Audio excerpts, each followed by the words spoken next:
Voter সব voter তো আর যা লিস্ট থাকে সব তো আর ভোটার হয় না, ভুলভ্রান্তি হতেই পারে, মৃত ব্যক্তির ভোট হয়, আমরা জানি, এগুলো অস্বীকার করছি না। কিন্তু যে পরিমাণে বার হচ্ছে, কখনো দেখেছি আমরা ভোটিং অ্যাড হতে, কখনো দেখছি ভোটিং ডিলিট হতে।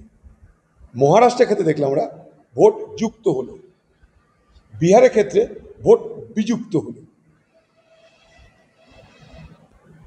মহারাষ্ট্রে যেটা হয়েছে, হঠাৎ করে লক্ষ লক্ষ ভোটার বেড়ে গেল অস্বাভাবিকভাবে, লোকসভা আর বিধানসভা নির্বাচনের মাঝখানে, অর্থাৎ সেখানে ভোট যুক্ত হলো।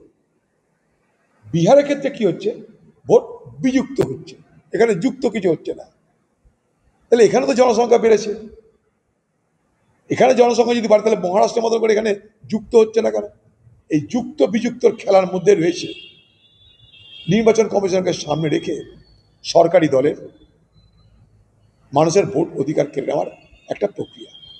বিহারে সরকারটা ওদের বিএলও ওদের, ফলে ওখানে যেভাবে করতে পেরেছে বাংলায় নিশ্চয়ই পারবে না, কারণ বাংলায় বিএলও মানে সরকারি দলের লোক হবে, ফলে এখানে যা খুশি তা করতে পারবে না বলে আমার মনে হয়।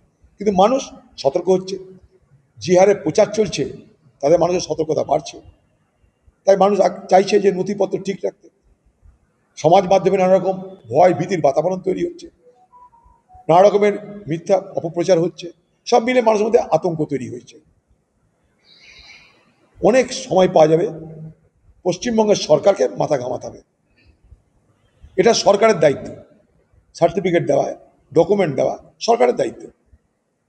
অন্য রাজ্যে বাংলার মানুষকে যেমন তথ্য সরবরাহ করে, ডকুমেন্ট সরবরাহ করে তাদেরকে সেখানটায় রক্ষা করা সরকারের দায়িত্ব, রাজ্য সরকারের দায়িত্ব। সে আসাম হোক, সে উড়িষ্যা হোক, সে মধ্যপ্রদেশ হোক, রাজ্য সরকারের দায়িত্ব সেই সমস্ত ব্যক্তিদের তথ্য সরবরাহ করা। কারণ যদি বাংলা থেকে অরিজিনেট করে, যা কিছু হচ্ছে বাংলা থেকে যাচ্ছে, মনে করুন এখান থেকে বিয়ে হয়ে কেউ আসামে গেল, সেই মেয়েটা তথ্য কিন্তু এখানে থেকে গেল। এখান থেকে কেউ চাকরির সুবাদে বাইরে গিয়ে স্থায়ী ঠিকানা করলেও তার অরিজিন, রুটটা, শিকড়টা কিন্তু এখানে রয়ে গেল, তথ্য কিন্তু রাজ্যে থাকলো। ফলে রাজ্যের যে তথ্য বিভাগ, রাজ্যের যে বিভিন্ন প্রশাসন, সে প্রশাসনের তৎপরতা যত বাড়বে তত বাংলার বাইরে যারা বাংলার পরিযায়ী শ্রমিক আছে তাদের সুরক্ষা আরও বাড়বে বলে আমি মনে করি। তাই অকারণে এই গেল গেল রব তুলে মানুষের মধ্যে ভয় ভীতি সঞ্চার করে ভোট আদায় করার যে চালাকি, সেটা না করে মানুষকে প্রকৃততে সুরক্ষা দেওয়ার জন্য আপনার প্রত্যেকটা দপ্তরকে সতর্ক করুন, সতেজ করুন। রাজ্যে রাজ্যে আপনার পুলিশ, আপনার সরকারের অফিসার থেকে পাঠিয়ে দিন, কেউ কিছু করতে পারবে না, কেউ কিচ্ছু করতে পারবে না।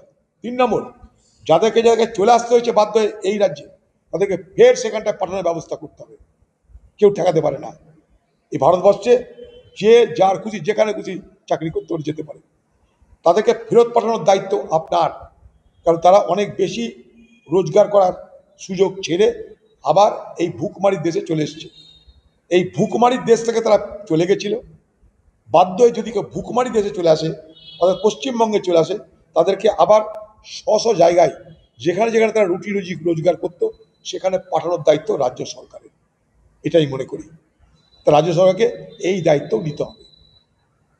শুধু ভয় দেখিয়ে ভোট নেওয়া নয়। লোকর দেখুন, আজকে দিল্লির জহিন্দ কলোনি, তৃণমূল নেতারা গিয়ে সেখানটায় প্রতিবাদ করছে। হঠাৎ জহিন্দ কলোনি নিয়ে তৃণমূল দলের জহিন্দ বন্দে মাতরম শুরু হয়ে গেছে। কিন্তু জহিন্দ কলোনি ওখানে ছিল, আগেও ছিল, ফরওয়ার্ড ব্লকের আমল থেকে ফরওয়ার্ড ব্লকের নেতারা করেছে। সেই কলোনির যারা মানুষ, কলোনির যারা বাসিন্দা, তারা কিন্তু নিজেদের পয়সার জোগাড় করে কোর্টে কেস করে তাদেরকে যদি উচ্ছেদ করতে না পারে তার অর্ডার তারা আদায় করেছে।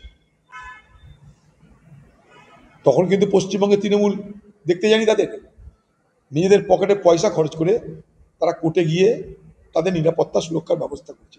ঠিক এইভাবে পশ্চিমবঙ্গ থেকে যারা বাইরে অত্যাচার করছে তাদের পরিবারের লোকেরা কোর্টে গিয়ে কোর্টে তারা দরখাস্ত করে কোর্টের হস্তক্ষেপ চাওয়ার পর তাদের ফিরে আনার ব্যবস্থা হচ্ছে। তা রাজ্যের ভূমিকাটা কোথায়? রাজ্যের ভূমিকা হচ্ছে মানুষের মধ্যে ভয় দেখিয়ে, মানুষের মধ্যে বিভ্রান্তি তৈরি করে, মানুষের মধ্যে আতঙ্ক তৈরি করে ভোট বাক্স পূরণ